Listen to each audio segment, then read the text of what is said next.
Today we're talking about kitchen cabinets part 3, and 3 has to do with what happens after they get painted. And so I'm here to encourage you to wait more than a few days after they have been painted, because there's a difference between the cabinets being dry and the cabinets actually being cured. So, you might feel it and go, oh, it's dry and I want to go on my merry way. And I know, myself included, we've been out of the kitchen for, a week. You haven't been able to use it. Your life is just chaotic without your kitchen.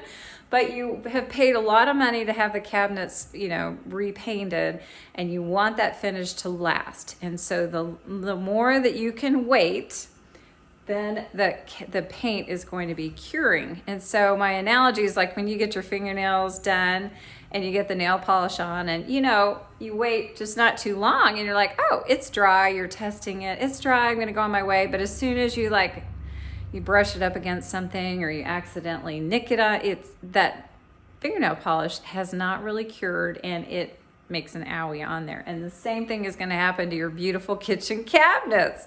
So wait at least 3 to 4 days. So even after, they were technically dry to the touch, we kept all the doors open. We didn't put anything on the surface because it's still gonna be tacky if you put it down too soon.